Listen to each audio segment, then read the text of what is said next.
Oke pemirsa, semangat. Harus kita semangat menyambut pelatih baru dari timnas kita, yaitu Patrick Kluivert. Dan informasinya juga nanti akan membawa 2 asisten dari Belanda dan juga lokal. Tuh, alhamdulillahnya kan salah satu asistennya masih agak fluent lah bahasa Indonesia. Ada kan darah gitu Indonesia ya. Jadi permasalahan komunikasi harusnya bisa selesai ya. It's over.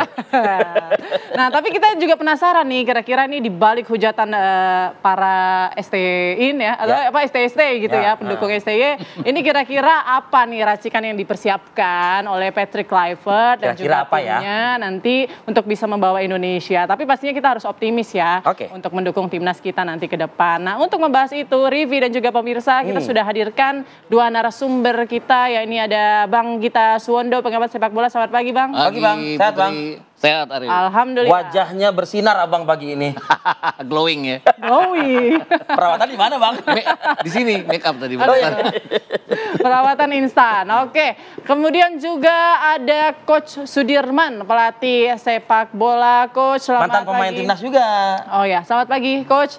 Oke, nanti kita juga akan tersambung dengan Coach Sudirman. Oke, kita langsung saja ya mungkin buka dengan... Saya ke Bang Gita terlebih dahulu kalau gitu. Bang Gita, kalau di media ini kayaknya berimbang ya Bang ya. Dalam artian kalau kita mendengarkan statement dari Kluivert gitu, ada rasa optimis dan bisa bekerja sama dengan para pemain timnas juga. Termasuk di dalamnya kan ada diaspora juga, kan begitu. Tapi tidak sedikit juga yang mengomentari agak sedikit pesimistis, katanya kan begitu. Ya kan? Kalau Bang Gita sendiri Bang, ini alhamdulillah kan sudah di tanah air beliau ini Bang. Iya, betul. Nah, jadi Abang lihatnya gimana Bang? Racikan Kluivert bisa nggak sih? Kalau didukung harus dukung, artinya kita harus move on ya. Artinya dengan keinginan bahwa kenapa sih Sintayong harus berakhir, kenapa harus ada pelatih baru dengan waktu yang sangat mepet seperti ini. Mungkin keraguan-raguan orang adalah karena Kluivert ini kan lihat aja video-videonya, kan dikenal sebagai mantan pemain Ajax, juara Liga Champions bersama Ajax, pelatih kedua Indonesia yang pernah merasakan gelar Liga Champions sebagai pemain. Nggak ada sama sekali narasi yang menyebut dia pernah melatih di mana dengan sukses, karena untuk di asisten pelatih. Ya, asisten pelatih dan CV-nya sebagai pelatih juga bersama Curaçao minim. Terakhir dia kan hanya 1 kali menang, 2 kali imbang dan 3 kali kalah, dan kalahnya itu 2 diantaranya dari Bahrain dan Australia. Itu yang membuat orang kan jadi ragu-ragu. Saya baca pagi ini ada komentar lucu loh. Loh, waktu Sintayong aja nahannya imbang loh, Bahrain gitu. Lah ini 0-4 gitu. Dan Curaçao itu kan sendiri dikalahkan oleh Sintayong 2 kali waktu main di sini kan. 2-1, 3-2. Jadi ya itu tadi yang membuat orang ragu apakah Kluivert bisa lebih lanjut. Karena kita lihat aja pelatih-pelatih Belanda yang angkatannya Kluivert sendiri. Contohnya Frank de Boer lah misalnya. Frank de Boer sendiri kan pernah membawa Ajax jadi juara. Tapi waktu memegang klub besar seperti Inter Milan kan dia berantakan. Hanya 85 hari. Bersama Crystal Palace dia menang 1 kali, 5 kali kalah. Cuman berapa hari? Cuman 40 hari dia sudah berakhir. Artinya pendek sekali dia dianggap tidak mumpuni oleh manajemen. Jadi secara nggak langsung Anda mau bilang kayak gini, mantan pemain hebat belum tentu bisa jadi pelatih hebat. Betul. Karena kalau kita lihat Sintayong, siapa yang kenal Sintayong dulu kan? Iya. Tapi kan oke lah, mungkin CV-nya sebagai pelatih masih apapun minim. itulah gitu. Apakah mungkin memang sosok Patrick Kluivert ini dihadirkan untuk lebih ke sosok figur sebagai pemain hebat agar disegani begitu sama pemain timnas. Dan kemudian nanti secara taktikal akan diambil alih oleh asistennya atau bagaimana? Alex Pastor jadi lebih ke sosok sih sebenarnya. Benar, sebenarnya sih nggak salah juga pemilihannya. Kenapa? Karena mungkin dia yang ada, dia yang available. Kemudian kalau kita lihat keseluruhannya adalah dia kan kenal para pemain-pemain ini. Bahkan pemain-pemain ini waktu kecilnya, waktu belum menjadi pemain bola kan pasti panutannya adalah Patrick Kluivert pada saat Patrick Kluivert masih bermain. Ini yang saya pikir juga dianggap bahwa dia akan bisa menjembatani para pemain-pemain ini, komunikasi akan berjalan lancar. Yang jelas bahwa dia tidak hanya taktikal tapi bercanda juga bisa dengan mereka dalam bahasa Belanda. Bonding lah ya. Dan dalam bahasa Inggris dengan para pemain kita. Karena para pemain kita kan juga banyak yang bisa bahasa Inggris ya. Kemudian ada Dani Lanzat yang bisa berbahasa Indonesia. Jadi saya pikir komunikasi akan kelar. Tapi kan taktikal yang Federasi Curaçao sendiri kan juga bilang. Secara recruiting orang ini hebat. Banyak pemain-pemain Belanda yang ingin bermain untuk Curaçao gara-gara ada dia. Tapi pada saat mentok di lapangan taktikal itu kan kadang-kadang kita menit ke-35 harus ganti taktik. Kenapa? Karena lawan kita sudah mengetahui sepertinya kebaca. Contohnya Sintayong waktu melawan Vietnam di GBK.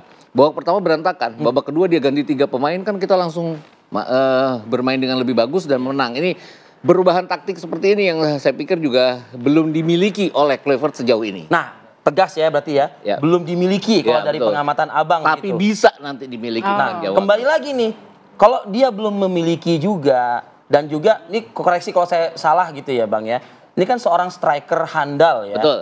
Nah tapi kan dia kan nanti ini kan bukan hanya untuk memperjuangkan menembus gawang pertahanan lawan. Iya. Tapi dia harus mikir juga tengahnya bagaimana, Betul. Ya, betul. belakangnya bagaimana. Iya. Sedangkan kayak dalam sejarah dunia sepak bola, seorang pelatih striker kan minim juga ya. Iya. Ya gimana Bang?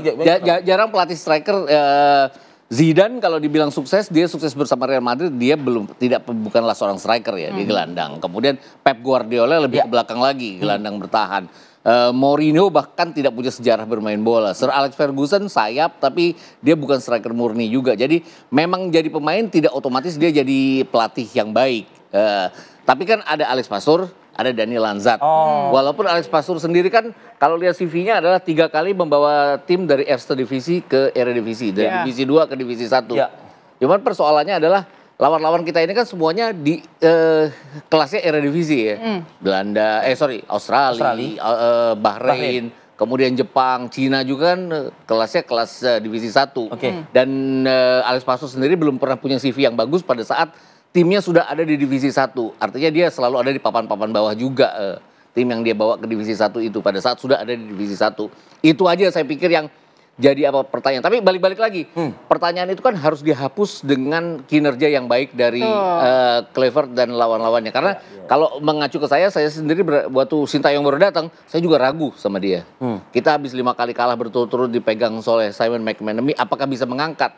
Pertandingan pertama lawan Afghanistan, friendly kita kalah 2-3. Lawan Afghanistan loh kita kalah 2-3. Tapi kan terus dia membaik, dia menahan imbang Thailand, kemudian Ya, dia intinya butuh proses lah ya. Butuh proses. Butuh Kan. proses. Dan ini kan prosesnya nggak kan Sintayong punya diberi waktu dan diberi pasukan untuk berproses kan.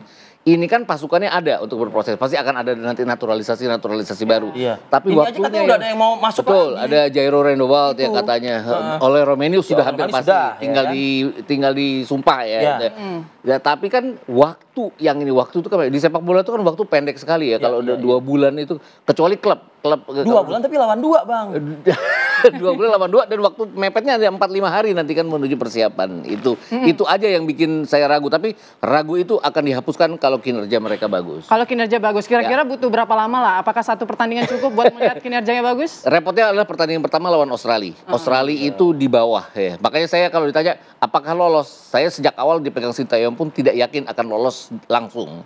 Jadi runner up. Lolos menuju putaran 4 ya saya yakin waktu itu. Australia itu apa? Total football kah atau main Enggak sih. cepat? Kalau sekarang kan Australia juga agak menurun juga ya. Atau mungkin? Ke pemain-pemain mereka yang ada di Eropa pun bukan kayak dulu lagi yang main di kasta teratas sepak bola Eropa. Ya. Mainnya di Bundesliga 2, mainnya di Liga Denmark juga hampir samalah dengan pemain-pemain kita.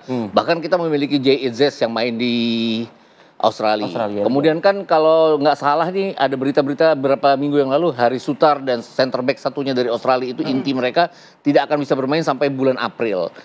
Jadi ya itu keuntungan kita kalau 2 center back itu Bukannya tidak. sama juga, kita Orat Mangun pun Ya juga Orat nggak Mangun main. tidak, tapi kan ada Ole kan nanti yang bisa dimainkan. Dan kalau yang saya takutkan adalah melawan Australia di GBK, kita kan dikurung oleh Australia.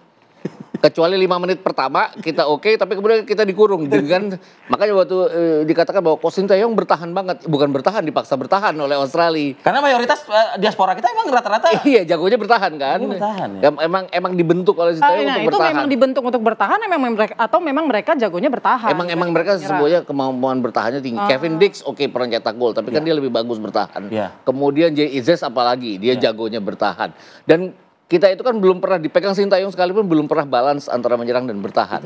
Melawan Cina kita coba menyerang, kita malah kebobolan 2 gol. Jadi artinya Bang, dengan masuknya Kluivert ini ada sedikit harapan lah ya untuk mengubah permainan kita yang selama ini cenderung bertahan, Iya, jadi betul. nantinya akan lebih menyerang begitu ya. Apalagi kalau kita lihat Alex Pastur kan kabarnya, kemudian CV-nya adalah orang yang bisa membuat balance antara bertahan dan menyerang, dan dengan masuknya Rendewald, dengan masuknya Ole Romelu, mudah-mudahan itu akan bisa kejadian. Oke.